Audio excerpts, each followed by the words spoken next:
¿Cómo están? Bienvenidos sean todos a Monitor Económico, aquí a través del canal 5 Días. Estamos transmitiendo en vivo y en directo y tenemos imágenes que estamos observando del Puente de la Amistad, ¿verdad? Estamos viendo un tránsito fluido, ¿verdad? Un poco acostumbrado para lo que estamos viendo siempre, ¿verdad? De un tránsito lento. Está bastante fluida a esta hora de la mañana. Tenemos una temperatura en Asunción y Gran Asunción de 22 grados centígrados, muy agradable la jornada. En Ciudad del Este a estas horas 22.8. Ya que estamos viendo imágenes de Ciudad del Este, te traemos también un poco la temperatura que está prácticamente la misma que tenemos en Asunción en este momento. Para hoy se pronostica una máxima de hasta 22 grados centígrados, cielo mayormente nublado para hora de la tarde, vientos variables, luego rotando y algunas lluvias dispersas en horas de la tarde y entrada a la noche, máxima de 19 grados, mínima de 14 para la noche, así que así se presenta, máxima de 22 ahora a la tarde y a la noche estaría descendiendo a 14, así que vamos a tener una tarde-noche fresca en este día de hoy, martes, hoy es el 28 de junio. Vamos al pronóstico extendido, cómo se va a estar comportando el estado del tiempo para el resto de la semana, si podemos observar también. Las placas, ahí tenemos, como les decía, para hoy máxima 22, mínima 14, para mañana miércoles frío a fresco, cielo nublado a parcialmente nublado, vientos del sur, luego variables. Miren, para mañana mínima de 10 grados, así que para aquellos que pensaban que este calorcito iba a persistir, bueno, mañana hay un frente frío, mínima de 10, máxima de 19. El día jueves vamos a tener una jornada fría al amanecer, luego cálida, cielo parcialmente nublado, vientos variables, máxima 24, mínima 12. Y sí, esta es una buena noticia, el fin de semana, viernes ya fresco a cálido, cielo parcialmente nublado, vientos moderados del noreste que harán que tengamos una máxima de hasta 27 grados centígrados, una mínima de 15. Y el sábado fresco a cálido, cielo parcialmente nublado, vientos del noreste, máxima incluso de hasta 28 grados y mínima de 18. Así entonces se presenta la semana en lo que tiene que ver con el clima, para los próximos días. Bueno, como siempre estamos siendo presentados por el Working, un lugar que te invita a que hagas que ir a trabajar sea toda una experiencia, la experiencia de un Coworking Café. Este espacio está abierto de lunes a viernes, desde las 8 de la mañana hasta las 19:30 horas. En el acceso principal del Paseo La Galería puedes hacer tus reservas al 0985-188-188. Es un Coworking Café para conectar, para crear y colaborar en un entorno con tecnología nunca vista en Paraguay. Contigo tenés también la mejor experiencia de conexión de Paraguay. Conectate con más velocidad para disfrutar al máximo de las redes sociales, tus aplicaciones favoritas y todo el entretenimiento desde tu celular. Anda a la tienda Tigo más cercana a cambiar tu chip a 4G gratis y asegúrate que tu smartphone sea apto para la red. Además, acordate de configurar tus datos seleccionando 4G o LTE y descubrir este cambio que lo mejora todo. Nunca te olvides que te conviene tener todo contigo. Y con Stornia medimos, identificamos, analizamos los intereses y hábitos y necesidades de los consumidores, conectando la marca con contenidos específicos y de valor. Somos especialistas, somos contenidos, somos innovación, somos Stornia, comunicación estratégica. Contactarnos al 0983-946-663 o en @Stornia_PY. Hablando de redes sociales, vamos a nuestras redes sociales en el Twitter. Tenemos nuestra cuenta, la siguiente pregunta, @5díaspy. Hoy preguntamos a los televidentes: los ajustes en la tasa de política monetaria del BCP ayudan a contener la inflación, pero a la vez encarecen el crédito bancario. ¿Qué se debe hacer? Seguir ajustando la tasa, nos dice el 20.7%. Hacer ajustes mínimos, nos dice el 22.4%. No encarecer más al crédito, nos dice el 37.9%. Y bajar las tasas, opina el 19% de los televidentes. Hoy vamos a hablar de este tema específico con expertos en la materia que nos van a estar dando su punto de vista sobre los efectos que está teniendo sobre la inflación y también sobre el encarecimiento del crédito bancario y en las financieras, estos ajustes en la tasa de política monetaria que ha venido realizando en los últimos meses el Banco Central y que elevaron la tasa de referencia a 7.75 anual. Así que, ¿cómo esto impacta en el encarecimiento del crédito? Vamos a estar hablando hoy en nuestra entrevista a profundidad. Ahora vamos a hacer, como siempre lo hacemos, un rápido repaso de cuáles son los principales indicadores económicos.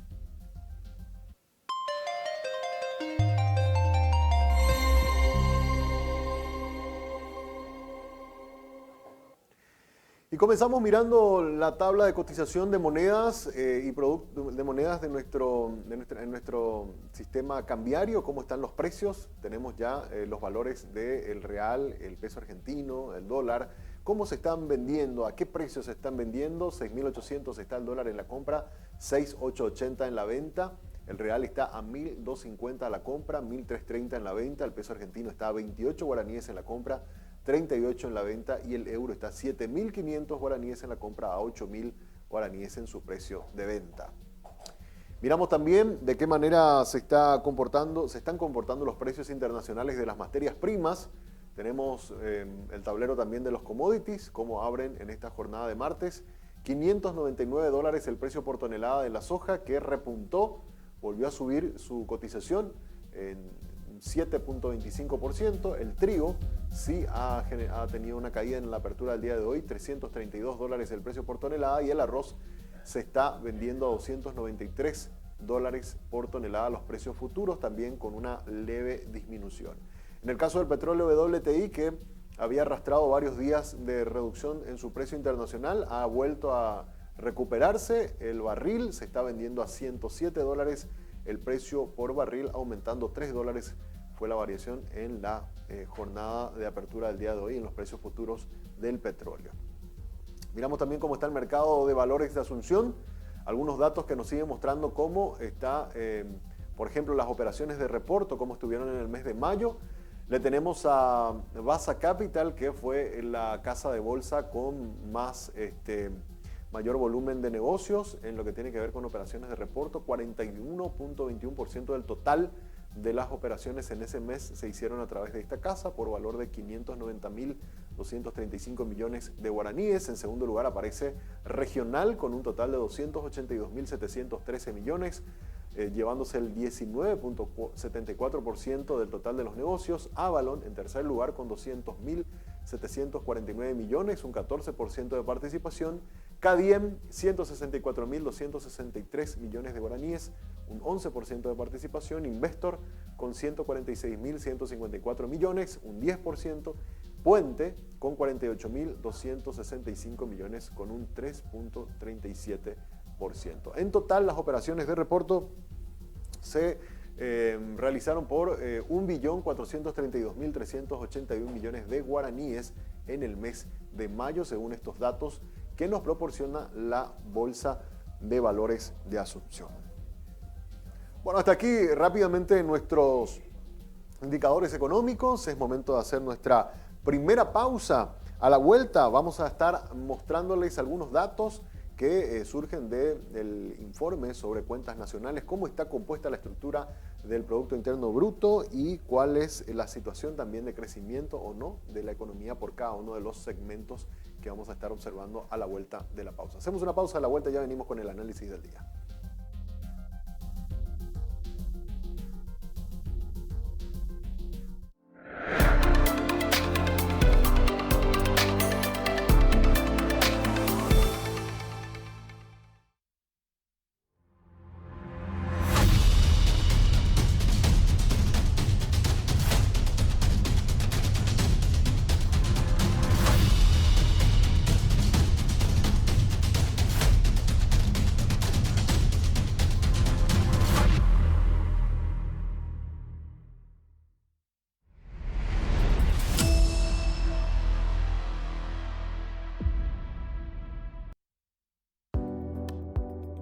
Enamórate de lo legal. Cuando elegís una marca legal, no solo optás por lo mejor, estás apoyando la economía formal, la que genera empleo, aporta el fisco y cumple con la legislación laboral.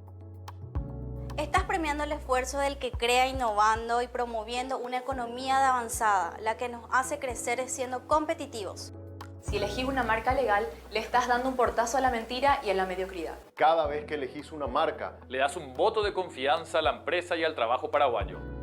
Enamórate definitivamente de un país seguro y confiable.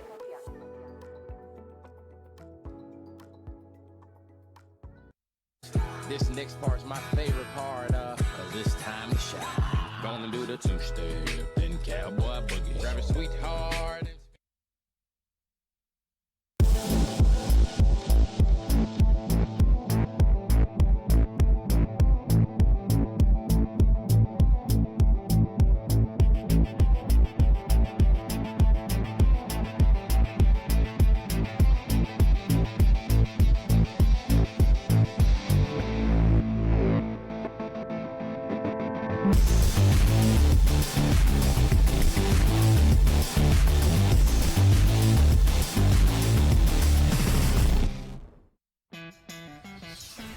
En este lugar conectamos, respaldamos y protegemos los recursos que hacen crecer a muchas empresas. Como a la cafetería de Emilia, a quien le brindamos conectividad para que siempre esté cerca de sus clientes. O la importadora de Martín, que puede trabajar desde donde quiere y tiene respaldada y accesible toda su base de datos. Y también a la empresa internacional que dirige Diego, que tiene la seguridad de contar con protección ante ciberataques y así resguardar a la empresa, sus clientes y colaboradores. Porque sin importar si son pequeñas, medianas o grandes, ya son más de 50.000 las empresas que nos eligen para impulsar su crecimiento.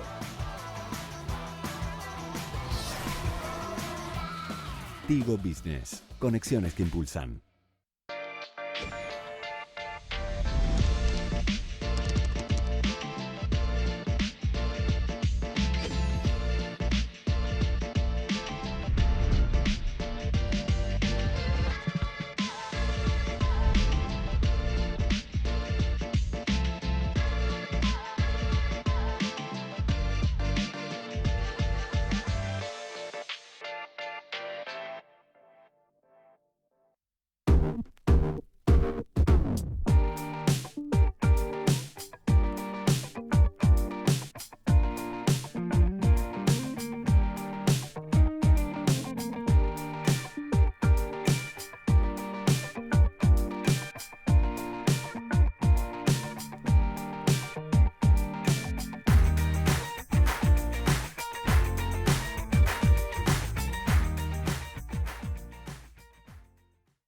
En Paraguay nos conocemos todos. Si no, preguntale a los Benítez, que hoy tienen descuento en la barbería. Cuando uno está viendo su deporte favorito en Flow, el otro ve la repetición de la F1 en el cel, mientras otros juegan en línea con la fibra óptica más rápida del país. Nos conocemos todos y ahora estamos mucho más conectados. Conexión adentro, conexión afuera, conexión total.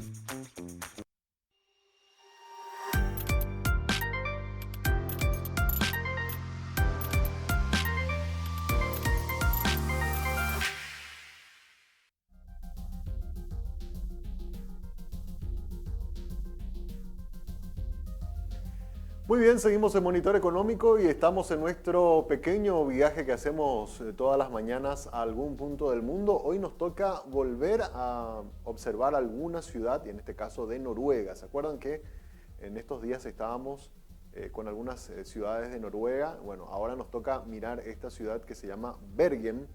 Es la ciudad más grande de Noruega, con 275.112 habitantes.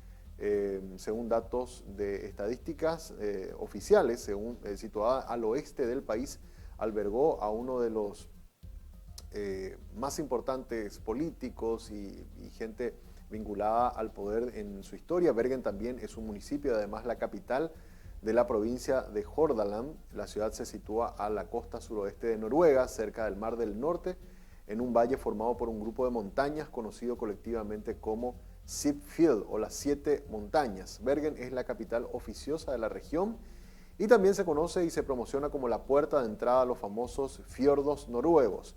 Por ello también se ha convertido en el mayor puerto de cruceros turísticos de Noruega y uno de los mayores de Europa. Además, el puerto también es por mucho el mayor de Noruega. En 2005 gestionó más del 50% de las mercaderías vía marítima en Noruega. Y hay que recordar a aquellos que son fanáticos de las series.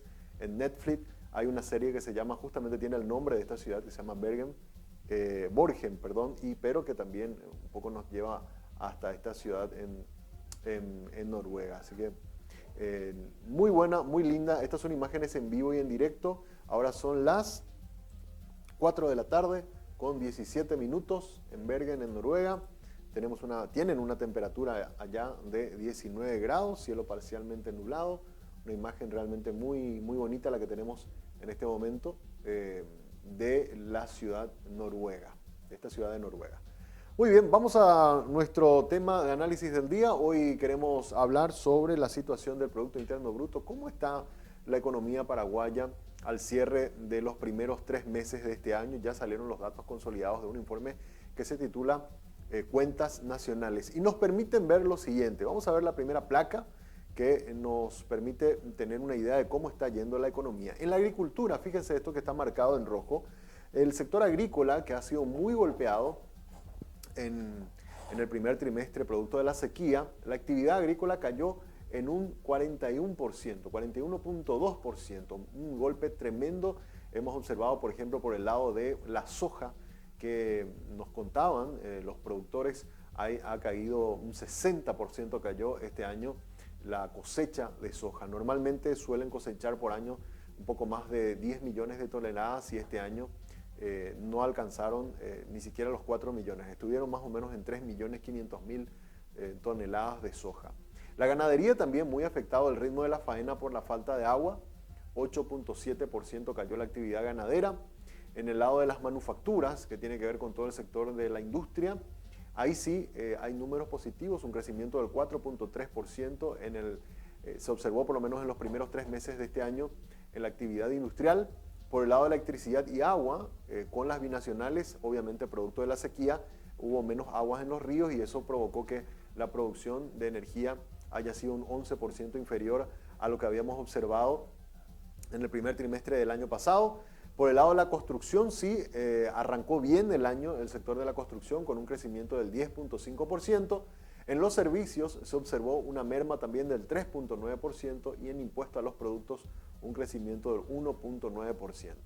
En total, la economía cayó en el primer trimestre un 2%. Lo que vemos ahí en el lado superior, digamos, de la pantalla, ha caído un 2%, muy motivado por lo que ocurrió, por las contracciones que estamos observando, que observamos en la agricultura, la ganadería y en el sector de la electricidad y agua. Pero si excluyéramos a la agricultura y a las binacionales, en realidad tendríamos un dato positivo de crecimiento, ¿verdad?, de la economía de un 4.3% según este informe del Banco Central del Paraguay. Para este año hay que recordar el pronóstico que está teniendo el Banco Central es de que la economía prácticamente quede en una situación de estancamiento, 0.2% positivo, por lo menos es el dato que hasta el mes de abril el Banco Central del Paraguay está pronosticando para el Producto Interno Bruto en el 2022. Hay algunas consultoras privadas que incluso hablan de una contracción en la economía de entre 1 y 2%. Pero bueno,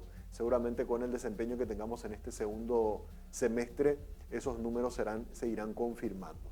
Podemos ver la siguiente placa que nos muestra también cómo está compuesta la economía paraguaya, o por lo menos cómo estuvo el ritmo de la actividad al cierre de estos primeros 3 meses del año con datos ya consolidados.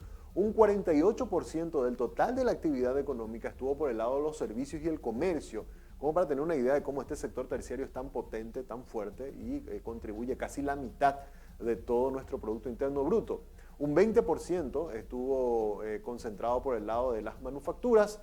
La construcción representa casi un 8% de la actividad económica. Los impuestos un 7.3%, electricidad y agua un 6.5%, la agricultura un 6.4% y la ganadería, forestal, pesca y minería un 3% del total de nuestro PIB por el lado de la oferta según estos datos del Banco Central del Paraguay. Y bueno, y ahora vamos a hacer una brevísima pausa para ya ir metiéndonos en lo que es nuestro tema que vamos a estar debatiendo el día de hoy.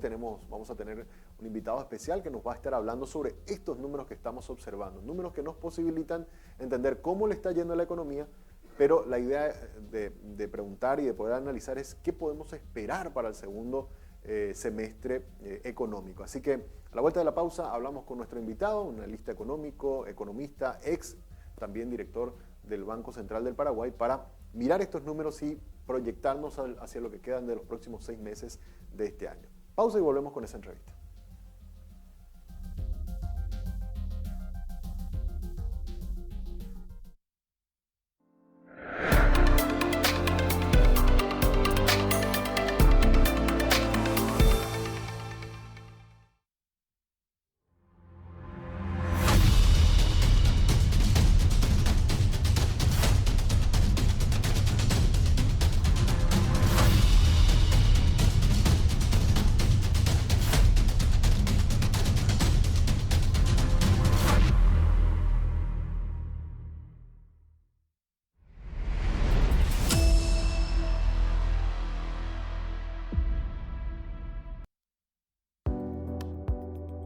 Enamórate de lo legal. Cuando elegís una marca legal, no solo optás por lo mejor, Estás apoyando la economía formal, la que genera empleo, aporta el fisco y cumple con la legislación laboral.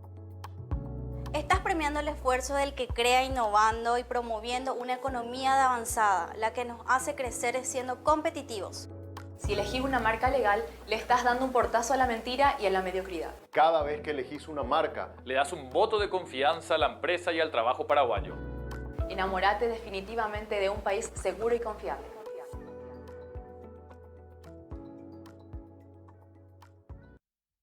This next part's my favorite part of this time to shine.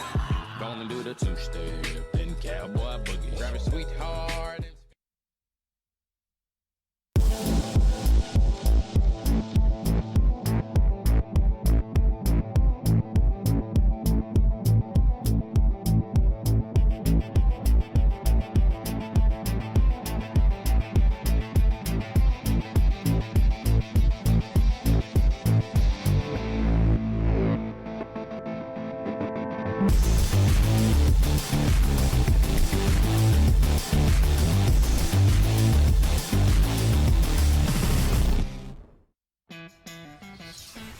En este lugar conectamos, respaldamos y protegemos los recursos que hacen crecer a muchas empresas. Como a la cafetería de Emilia, a quien le brindamos conectividad para que siempre estés cerca de sus clientes. O la importadora de Martín, que puede trabajar desde donde quiere y tiene respaldada y accesible toda su base de datos. Y también a la empresa internacional que dirige Diego, que tiene la seguridad de contar con protección ante ciberataques y así resguardar a la empresa, sus clientes y colaboradores. Porque sin importar si son pequeñas, medianas o grandes, ya son más de 50.000 las empresas que nos eligen para impulsar su crecimiento.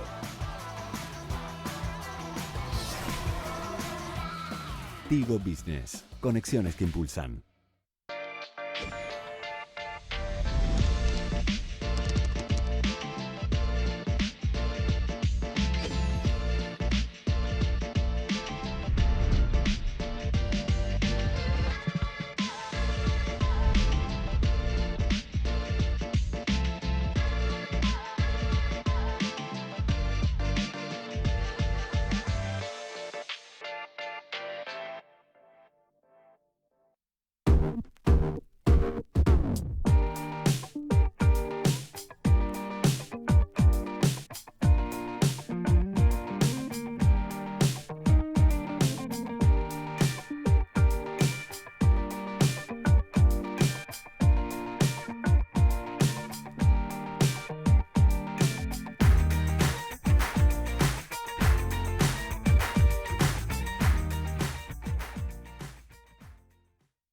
En Paraguay nos conocemos todos. Si no, preguntale a los Benítez, que hoy tienen descuento en la barbería. Cuando uno está viendo su deporte favorito en Flow, el otro ve la repetición de la F1 en el cel, mientras otros juegan en línea con la fibra óptica más rápida del país. Nos conocemos todos y ahora estamos mucho más conectados. Conexión adentro, conexión afuera, conexión total. El vacío se puede sentir desde que no estás aquí. Empezando a pensarte. Perdón, mamá. De nada, papá. Con el nuevo préstamo Ñanderoga Pajurá del BNF, acceder a un crédito para tu primera casa es muy fácil y conveniente. Con Ñanderoga Pajurá estás más cerca de tu sueño.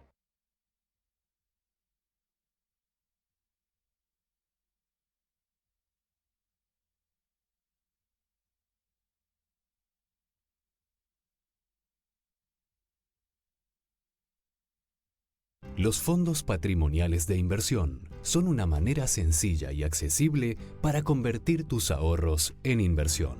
Con una mínima inversión inicial, tu capital se incorpora a un portfolio administrado por especialistas que buscan optimizar la mejor combinación de retorno-riesgo, teniendo la posibilidad de disponer de tu dinero en un plazo mínimo de 48 horas. De acuerdo a tu perfil de inversor y a tus objetivos financieros, Puente te ofrece fondos de renta fija en dólares y fondos de renta fija en guaraníes, conformados por bonos públicos y privados, así como CDAs, aportan rendimientos estables, liquidez y preservación del capital.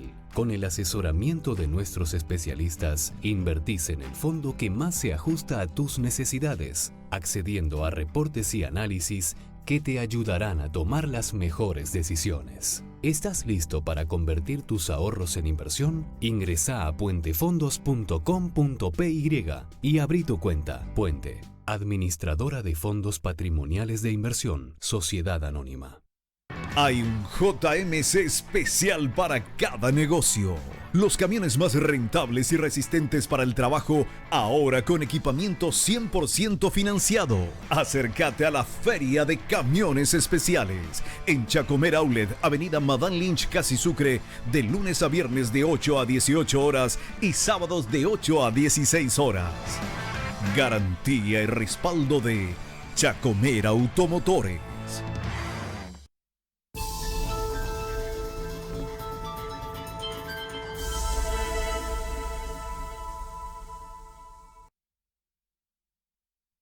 Muy bien, seguimos en Monitor Económico, ya estamos con nuestra entrevista del día. Cuando estábamos cumpliendo el primer trimestre le habíamos invitado al doctor Carlos Carballo para que nos pinte un poco cómo veía el inicio del año. Y como somos muy esquemáticos, estamos cumpliendo ya el primer semestre, entonces dijimos, bueno, vamos a volver a invitar para que nos vaya mirando o nos vaya indicando un poco cómo está la economía, casi ya ahora unos días de cerrar este primer semestre. Así que, doctor, un gusto tenerte de nuevo acá y gracias por aceptar la invitación. Un gusto, Samuel. Siempre a las órdenes para conversar contigo. Así que un placer. Quiero comenzar hablando, doctor, sobre un cuadro que recién mostramos en pantalla. Y le voy a pedir a los muchachos que nos puedan pasar, porque esto es el cuadro actualizado de cuentas nacionales, que nos permite ver cómo la economía se contrajo un 2% al cierre del primer trimestre. Y el impacto que estábamos viendo en esa gráfica, que ya lo tenemos ahí en pantalla, es una agricultura que cayó un 41% de su actividad, ganadería 8%, las manufacturas sí crecieron, la electricidad 11% también cayó, ¿verdad? La construcción creciendo un 10%, servicios 3.9%, impuestos a los productos 1.9%. La pregunta que te hago, mirando estos números, doctor, estos números, ¿qué es lo que por lo menos a priori se vio ya en este segundo trimestre y lo que podemos esperar para los próximos meses en la actividad económica? Sí, bueno, esto era ya un panorama relativamente esperado, digamos. El shock climático fue extremadamente fuerte, durísimo. Yo creo que nos pegó en este primer trimestre, le pegó a la agricultura de una manera muy fuerte.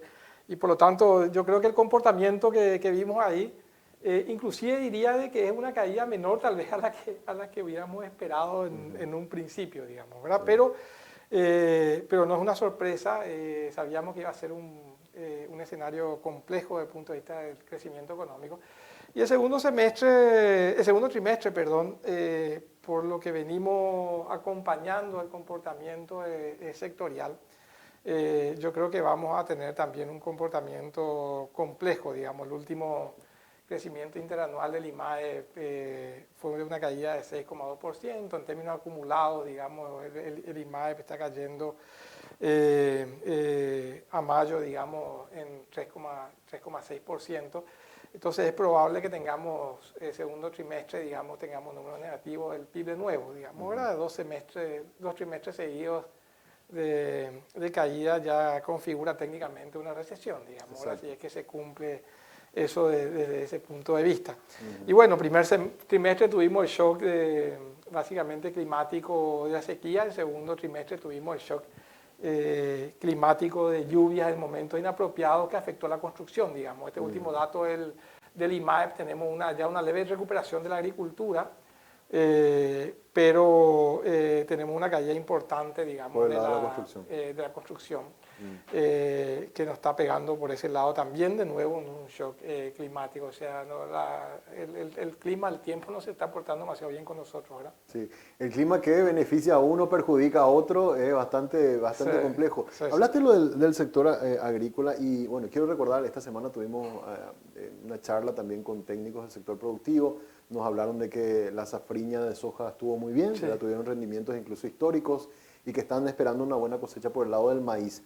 De alguna manera eso puede revertir alguna forma todo este muy mal inicio de año para el sector del campo, doctor. Sí, yo creo que parcialmente puede revertir, digamos, ¿verdad? El shock fue muy fuerte el primer semestre, yo creo que eso nos vamos a recuperar, pero sí, hablando con los especialistas en agro, lo que nos están indicando es que aparentemente se viene una buena safriña y por lo tanto los números ya se están viendo números positivos, digamos, en la agricultura, también en ganadería, algunos servicios, es decir, ya hay algún signo de leve recuperación económica que probablemente se va a sentir sectorialmente en este segundo trimestre, digamos, ¿verdad? Y yo creo que sí vamos a empezar a estar un poco mejor a partir del segundo semestre.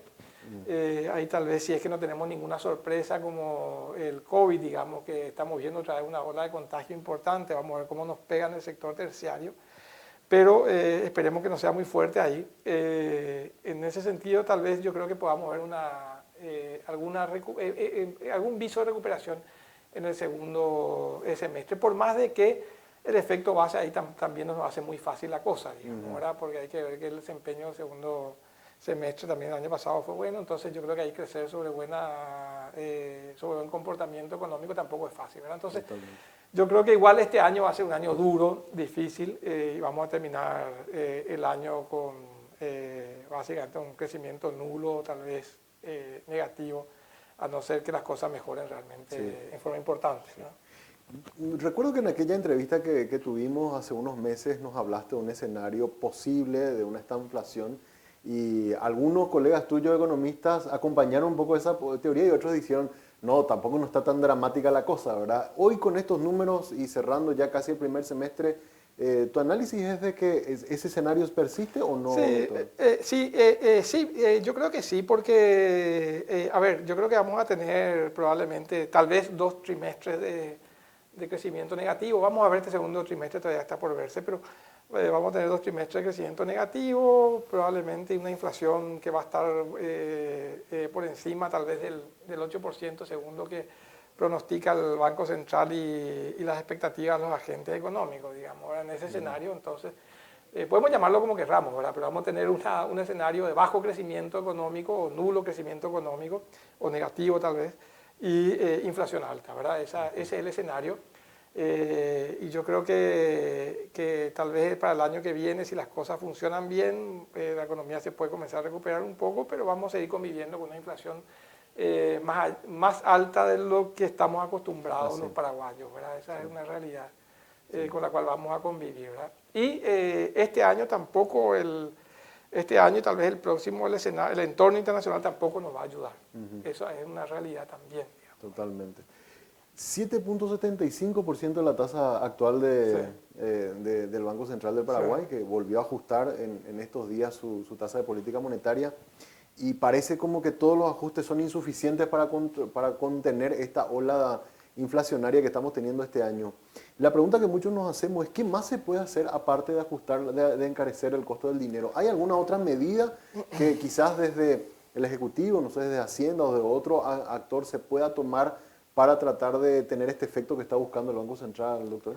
Sí, mira, ahí yo creo, Samuel, que hay que tener claro, digamos, las limitaciones de la política ante determinados fenómenos económicos. Ahora, eso yo creo que es un elemento del cual hay que partir. Yo creo que la coincidencia en general de los economistas es que este fenómeno inflacionario es un fenómeno inflacionario que responde, digamos, a factores muy especiales y que son exógenos, digamos, en general al comportamiento de los países, digamos. O sea, este fenómeno responde básicamente a que en el pasado, para hacer frente, digamos, a la pandemia, los países desarrollados sobre todo, pero también en general todos los países en el mundo desplegaron, digamos, políticas contracíclicas muy potentes, digamos, como nunca vistas probablemente antes, no sé allá en la Gran Depresión, pero yo creo que esta fue más generalizada inclusive. Eso generó un aumento muy fuerte de la demanda internacional. Y cuando empezó a pasar el COVID, se empezó a abrir la economía, nos encontramos también con cuello de botella muy importante desde el punto de vista logístico del comercio internacional. O sea, tuvimos un shock de demanda por un lado y un shock restrictivo de la oferta por otro lado. Y eso generó desequilibrio muy importante en el mercado de bienes, en los costos de las materias primas y eso repercutió finalmente en un proceso inflacionario muy importante. Si a eso le sumamos también, digamos, lo que a mi juicio por lo menos fue tal vez una miopía, digamos, en términos de percibir este shock como más transitorio de lo que finalmente fue, tampoco se reaccionó muy rápido en el mundo, no solamente acá. Y bueno, eso terminó por agudizando la cuestión, digamos. Yo creo que en los países desarrollados pensaron de que podían hacer políticas de convergencia o de normalización monetaria gradual, digamos, subir tasas de interés mucho más despacio y de retirar los estímulos monetarios también de una forma mucho más gradual y que con eso de alguna manera iban a converger a niveles de inflación como lo que están acostumbrados. Estados Unidos, por ejemplo, 2%, en Europa 1,5%, 2% también, sin aumentar demasiado la tasa de interés, manteniendo a Estados Unidos, por ejemplo, en 2,75%. Hoy en día ese escenario está cediendo lugar, digamos, a un escenario mucho más radical. Ya están ajustando mucho más rápidamente en los países desarrollados la tasa de interés. Estados Unidos levantó 75 puntos básicos y probablemente lo levante 75 puntos básicos más. Y se está previendo que probablemente el aterrizaje sea un aterrizaje mucho más duro al que se preveía en el inicio, digamos, ¿verdad? Entonces el mundo, lo que te decía anteriormente, el mundo va a ser más hostil, digamos. Probablemente vamos a enfrentar un mundo este año y tal vez una parte del próximo año con altas tasas de interés, altos niveles de inflación y tal vez recesión económica, porque de alguna manera la magnitud del ajuste va a tener que ser lo suficientemente grande como para afectar también los niveles de actividad, el empleo y el comercio internacional, digamos. Entonces, el mundo no nos va a ayudar, la región está en la misma, tampoco nos va a ayudar demasiado, están todos ajustando sus tasas para arriba rápidamente. Brasil, Argentina de alguna manera ya está volviendo a vivir, digamos, momentos complejos porque ese crecimiento que fue básicamente estadístico los primeros meses ya está cediendo, digamos, a un comportamiento mucho más cercano, digamos, a lo que son las distorsiones que hoy presenta la economía argentina. Ya está nuevamente en un dígito.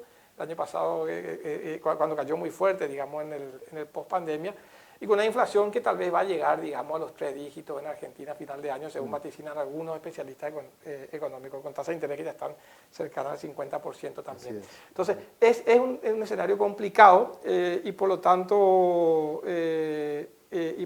digamos, la capacidad de hacer frente a ese es muy limitada.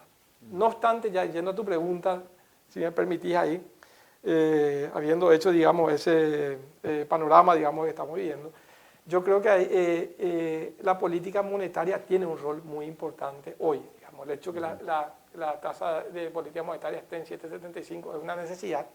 ¿Por qué? Porque aquí lo que hay que tener presente es que no podemos perder, digamos, el ancla de las expectativas.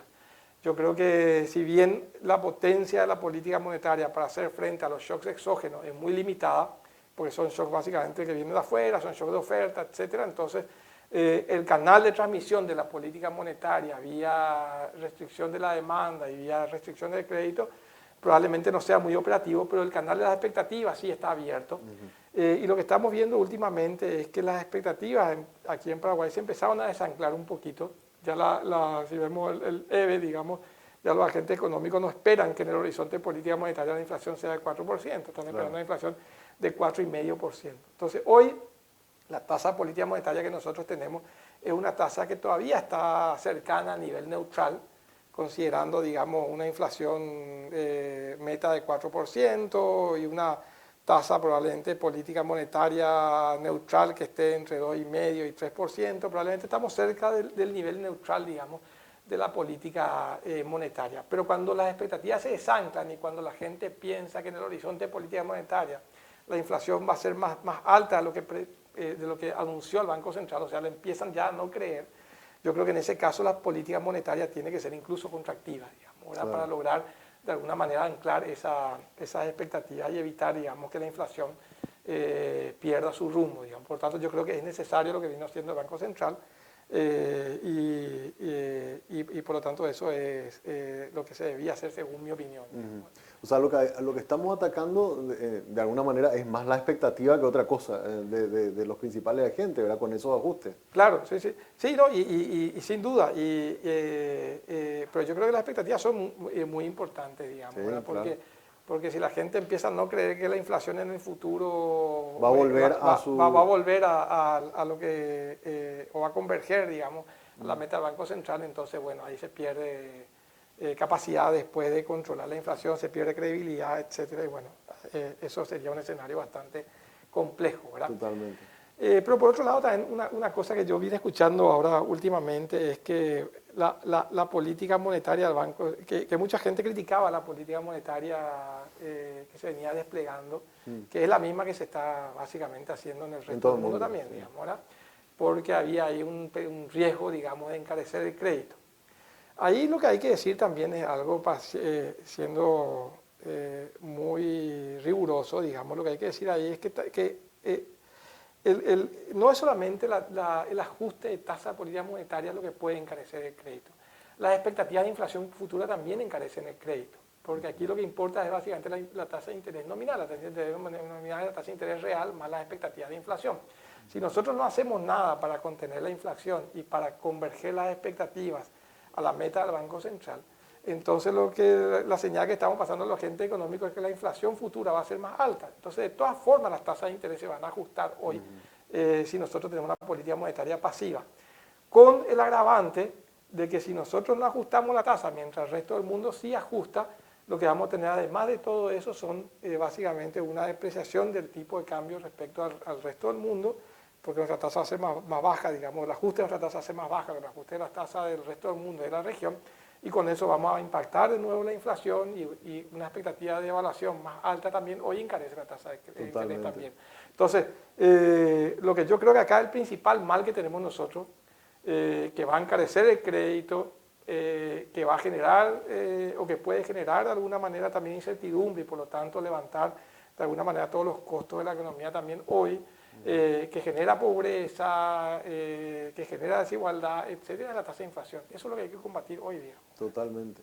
Pero hay algunos economistas, colegas tuyos, doctor, que hablan de que incluso, si vamos a cómo normalmente se actúa, siempre la tasa de política monetaria está incluso un poco por encima, unos puntos por encima de lo que es la tasa de inflación, ¿verdad? Que hoy creo que la interanual está en 11%, con lo cual el Banco Central igual tiene un montón de espacio para seguir ajustando y tratar de frenar. Exacto, sí, sí, hoy la tasa de interés real es negativa, digamos, si tomamos la inflación presente. Exacto. Pero acá lo importante es que el Banco Central no tiene que mirar mucho la inflación de hoy, sino que el Banco Central mira básicamente es la expectativa de inflación, básicamente cómo el horizonte que le dicen. El horizonte de política monetaria, cómo los agentes económicos ven la inflación de aquí a 18, 24 meses. Eso es lo que hay que mantener contenido. Cuando eso se desancla, lo que decimos se desancla, cuando eso de alguna manera sube y la gente no espera que el Banco Central logre controlar la inflación, ahí estamos en problema. Y ahí es donde las tasas tienen que subir. Y otro número, otra medida que el Banco Central mira la inflación núcleo, la inflación libre de volátiles, digamos, ¿verdad? Lo importante es ver que todas las medidas de inflación hoy en día están para arriba, ¿verdad? La tasa de inflación total hoy está en 11,4%, como tú dijiste.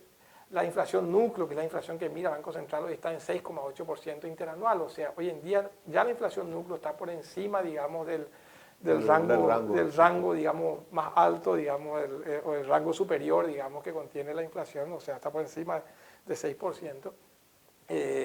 La inflación no transable también está por encima de la meta. El Banco Central está en 5,3% más o menos.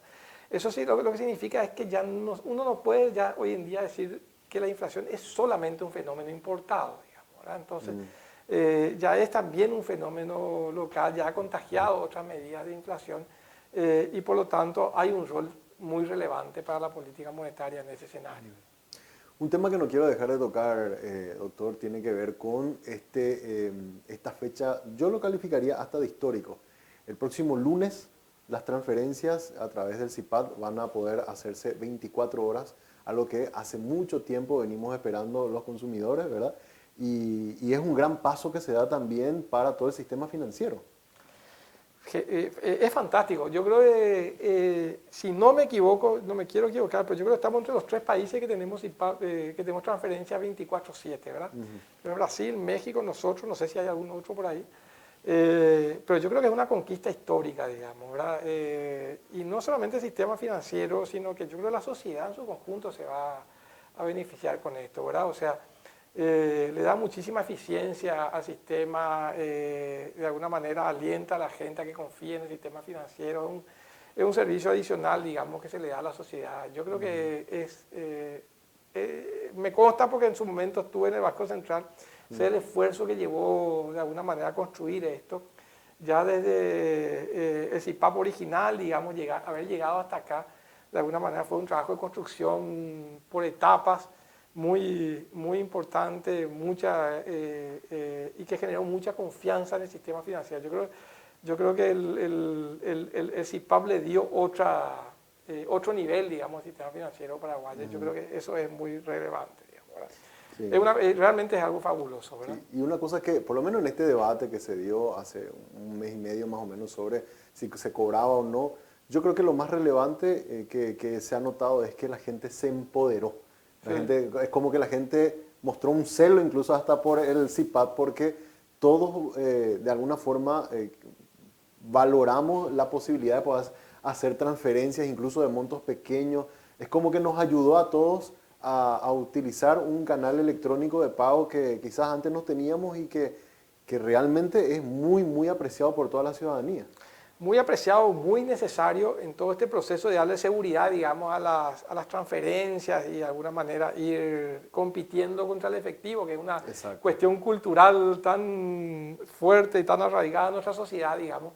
Yo creo que en todo, para todo eso el CIPAP es una herramienta que tiene una relevancia social demasiado importante, ¿verdad? Entonces, me parece que es algo realmente para festejar.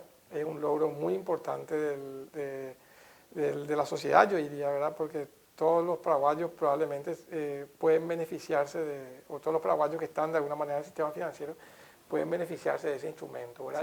Sí. Y fue un acierto el Banco Central haber caminado en esa dirección, ¿verdad? Cuando ocurre esto, Banco Central ya salió a despedirse, dijo que por lo menos momentáneamente va a seguir siendo gratuito el servicio. Bueno, también dijo que ustedes, por lo menos por la estructura del negocio que tienen, van a seguir manteniendo la gratuidad del servicio. Exacto, sí. Yo creo que ahí, como siempre dijimos, o sea, el Banco Central como ente regulador del sistema financiero es el que va a determinar, digamos, las características de prestación del servicio, ¿verdad? Y bueno, pues por el momento yo creo que se expidieron en que va a continuar siendo gratuito. De todas maneras, nosotros como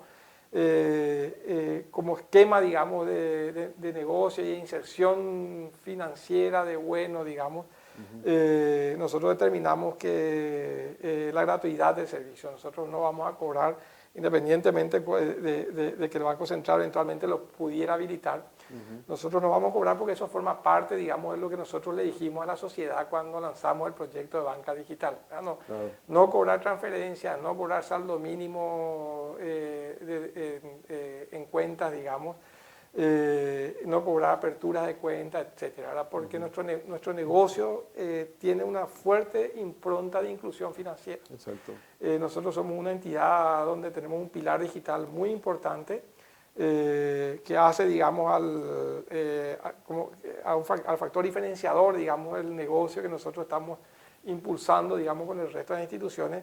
Y para que funcione adecuadamente la pata tecnológica y para que de alguna manera la inversión de tecnología tenga sentido, nosotros tenemos que tratar de llegar a la máxima cantidad de paraguayos posible. Entonces, los dos esquemas son importantes. Y para llegar a la máxima cantidad de paraguayos posible, nosotros tenemos que derribar algunas barreras que hoy en día dificultan el ingreso de la mayoría de los paraguayos al sistema financiero regulado, que son básicamente distancia. Ahí la tecnología juega un rol muy importante, cuestión cultural, la educación financiera y digital es un factor que yo creo determinante, en el cual nosotros también queremos tener una impronta importante. Y el otro es costo, digamos, ¿verdad? O sea, yo creo para el paraguayo que de repente tiene capacidad de ahorrar 50.000, 100.000 guaraníes por mes o menos inclusive, que le cobren, digamos, cualquier cosa es les impacta en forma muy relevante. Entonces, por ese lado, si queremos lograr una verdadera inclusión financiera, yo creo que el tema de los costos también juega un rol fundamental. Por eso nosotros definimos no hacerlo. Sí, totalmente. No, y fue muy bien recibido, bueno, por lo menos la reacción de la gente fue extremadamente positiva. Por último, y antes de cerrar, porque sabemos que ustedes están en un proceso, bueno, eran Financiera del Comercio y pasan a Bueno, y no solamente fue el cambio de nombre, fue el cambio de imagen y también de esa transformación de la institución a ser más digital, como bien lo dijiste, doctor. ¿Cómo están estos primeros meses de todo eso, de esa serie de cambios que están ustedes como entidad financiera viviendo? Con mucha alegría y con mucha expectativa, ¿verdad? Fue un cambio, como tú bien lo dijiste, fueron cambios muy fuertes, digamos, que se han procesado en el último año, digamos, desde que el grupo Vázquez adquirió Financiera del Comercio. Y el objetivo era básicamente consolidar, primero consolidar el negocio financiero en sí, digamos, ¿verdad? Segundo lugar, consolidar toda la transformación tecnológica que estamos procesando en Financiera del Comercio. Es decir, transformar de una financiera tradicional de muchos años en el mercado a una financiera digital, digamos, ¿verdad? O, a una entidad, una banca digital. Entonces, ese proceso fue un proceso de cambio muy importante. Yo creo que fue recibido muy bien por la sociedad en su conjunto. Yo creo que tuvimos un retorno muy favorable y de hecho desde que ingresamos, digamos, en Financiera del Comercio, desde que se quedó Financiera del Comercio hasta acá, duplicamos la cantidad de clientes, digamos, en menos de un año. Yo creo que eso es un indicador muy relevante. Y también desde que lanzamos la app en febrero hasta ahora, se incorporaron más de 12.000 nuevos clientes. Qué bueno. Entonces, qué bueno. Hay indicadores realmente que muestran de que mucha gente de alguna manera adhiere a esta nueva forma de hacer las cosas, que básicamente poner el foco en la experiencia del cliente, básicamente, ¿verdad? Y la solución de las microfinanzas personales de las personas, de los individuos. Claro. Y como un golpe de marketing, y te diría, hasta creo que lo lograron o lo están logrando, que la gente cuando expresa algo positivo hacia la entidad diga el qué bueno. Qué bueno. Que creo que de alguna manera la estrategia estuvo también un poco centrada en usar esa frase tan popular, ¿verdad? Porque a mí me llamó muchísimo la atención como cuando hablaron del tema de CIPAD y lanzaron otro tipo de promociones, la reacción natural de la gente era usar el mismo nombre de la entidad. Claro, sí. Y yo creo que la gente se apropió por lo menos la gente que nos sigue y que de alguna manera adhirió al proyecto. Yo creo que capturó la idea del nombre, digamos. La idea del nombre es esa, digamos. Los paraguayos cuando decimos algo decimos qué bueno, ¿verdad? Claro. Entonces la idea es pasar justamente la imagen de una institución financiera fácil, de una institución financiera abierta, de una institución financiera donde uno encuentra la solución de manera rápida, claro, y que está enfocada, digamos, en las necesidades de cada uno de los clientes, digamos. Entonces esa es un poco la idea también que está por detrás del nombre, digamos, o de la marca, por decirlo. Y creo que lo están consiguiendo bastante bien porque realmente prendió, o sea, por la reacción de la gente prendió la idea. Sí. Doctor, muchísimas gracias por tu visita. Como siempre es un gusto conversar contigo y bueno, mucho éxito en los proyectos que tienen dentro de la financiera. Muchísimas gracias, Samuel. A la orden es siempre un placer compartir y conversar contigo. Muchas gracias. El presidente de la Financiera Bueno conversando con nosotros el día de hoy aquí en Monitor Económico. Hacemos una pausa, a la vuelta venimos con más del programa.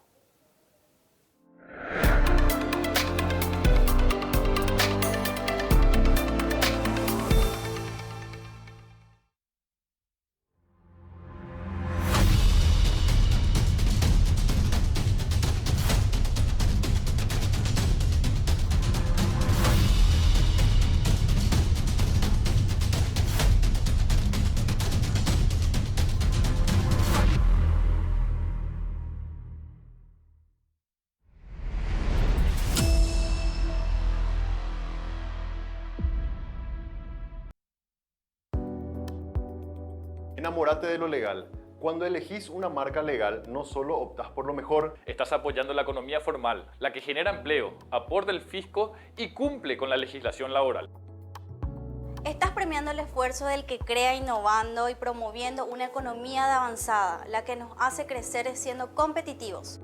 Si elegís una marca legal, le estás dando un portazo a la mentira y a la mediocridad. cada vez que elegís una marca, Le das un voto de confianza a la empresa y al trabajo paraguayo. Enamorate definitivamente de un país seguro y confiable.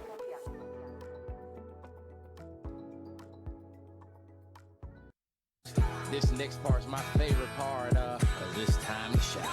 Gonna do the two-step, then cowboy boogie. Grab a sweetheart.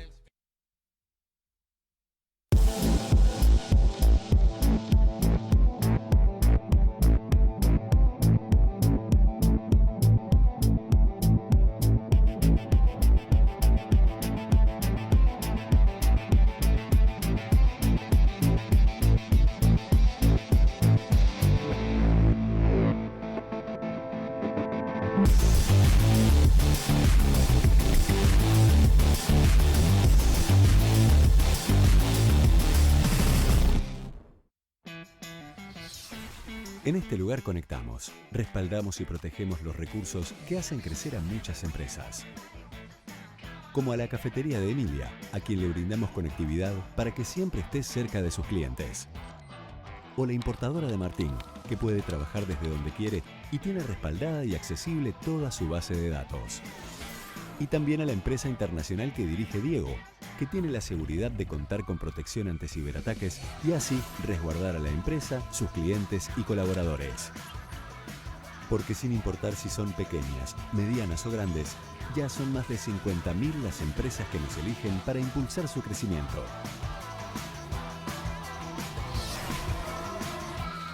Tigo Business. Conexiones que impulsan.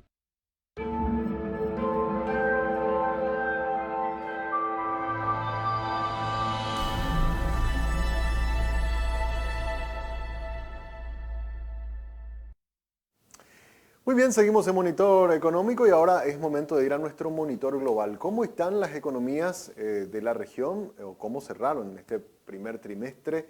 Podemos observar los datos que nos permiten mirar cuál fue el desempeño de Paraguay respecto a los demás países. Tenemos a la Argentina y que creció un 6%, en Brasil un 1.7%, Chile 7.2%, Colombia 8.5%, no hay datos sobre Ecuador.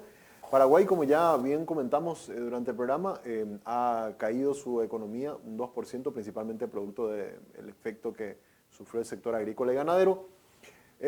Perú creció 3.8% y Uruguay 8.3%, fueron los crecimientos interanuales registrados en el primer trimestre de este año según los datos consolidados. Y antes de despedirnos, queremos también recordarles que el Working les invita a que hagan que ir a trabajar sea toda una experiencia. La experiencia de un Coworking Café, este espacio está abierto de lunes a viernes desde las 8 de la mañana hasta las 19:30 horas en el acceso principal del Paseo La Galería. Pueden hacer sus reservas a través del 0985-188-188. Es un Coworking Café para conectar, para crear y colaborar en un entorno con tecnología nunca vista en Paraguay. Como siempre también te recordamos que contigo tenés la mejor experiencia de Paraguay. Conectate con más velocidad para disfrutar al máximo de las redes sociales, tus aplicaciones favoritas y también todo el entretenimiento desde tu celular. Anda a la tienda Tigo más cercana para cambiar tu chip a 4G. Asegúrate que tu smartphone sea apto para la red.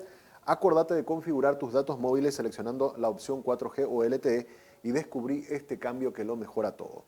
Nunca te olvides que te conviene tener todo contigo. Y con Stornia medimos, identificamos, analizamos los intereses y hábitos y necesidades de los consumidores, conectando así la marca con contenidos de valor y también, como siempre les decimos, somos especialistas, somos contenido, somos innovación, somos Stornia Comunicación Estratégica. Vamos a despedirnos con un dato interesante. ¿Qué es el sistema SWIFT? Seguramente lo habrán escuchado hablar en algún momento. Es el sistema de transferencias de dinero de manera internacional. Así que tenemos un video interactivo que nos posibilita en este bloque con el cual siempre cerramos conocer o aprender un poco más sobre la economía y el sector financiero. Así que con este video de qué es el sistema SWIFT, nos despedimos deseando que tengan un buen resto de jornada.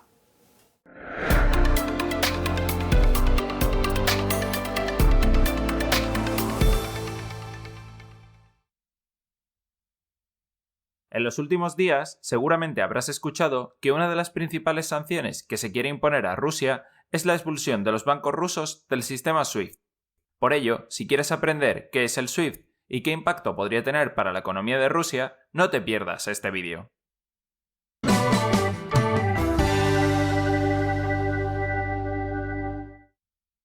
Hola a todos y bienvenidos a Ecoduca.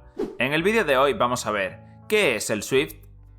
SWIFT, cuyas siglas significan Sociedad para las Comunicaciones Interbancarias Financieras Internacionales, es una sociedad que fue fundada en 1973, cuando 239 bancos de 15 países se reunieron para solucionar un problema común: cómo realizar las comunicaciones para los pagos internacionales, decidiendo la creación de SWIFT para reemplazar la tecnología Telex que había sido ampliamente utilizada.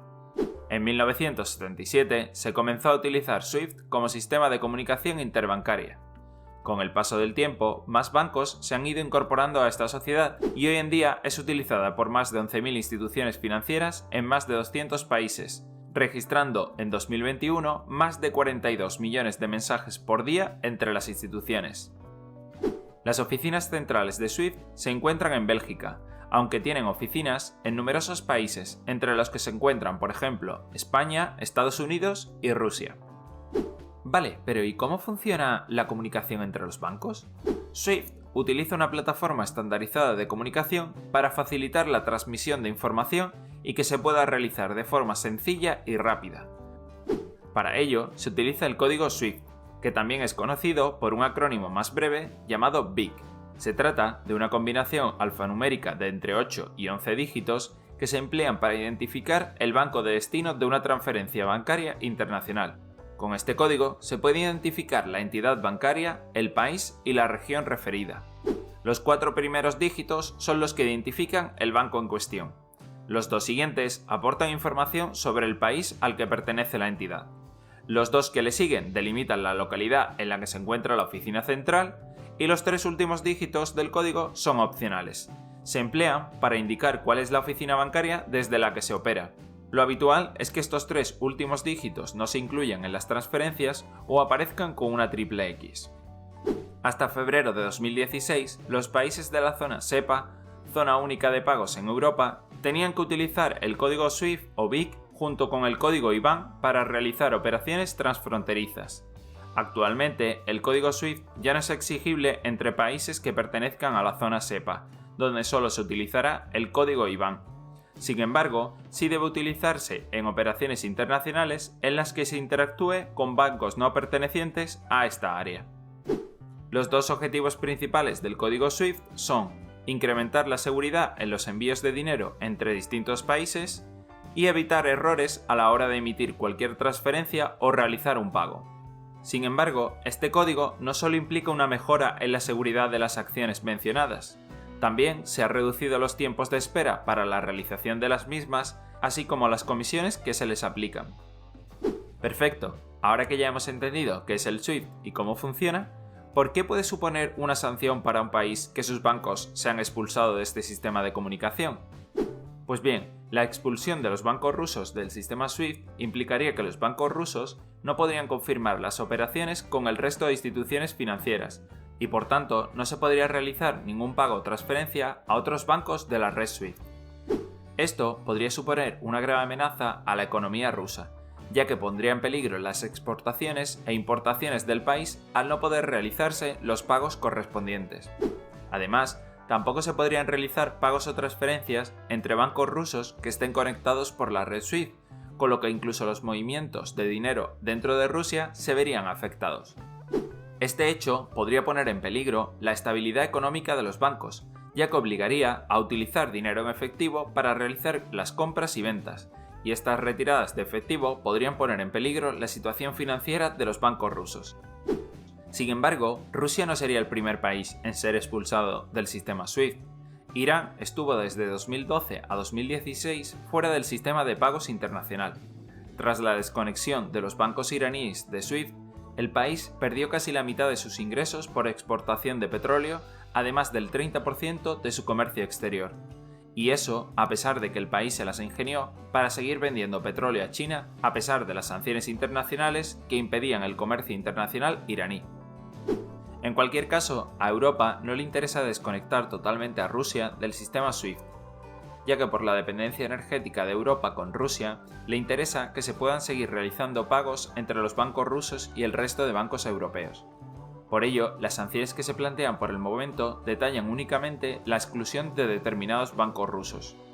Además, Rusia ya baraja diferentes opciones para hacer frente a estas sanciones, como por ejemplo la conexión con el sistema de pagos chinos CIPS, que podría servir de intermediario para conectarse con el resto de bancos, o utilizar una comunicación interna para la conexión con los bancos rusos que no sean expulsados. Sin embargo, a pesar de que Rusia aplique estas soluciones, tardarían un tiempo en conseguir adaptar las comunicaciones a estas soluciones. Además, el tiempo de las transacciones aumentará con respecto a estar incluidos en el sistema SWIFT, ya que se incluyen más intermediarios, y por tanto se aumentaría el coste de las transacciones. Y bueno, esto ha sido todo. Esperamos que te haya sido útil este vídeo. Si es así, déjanos un like para apoyarlo y recuerda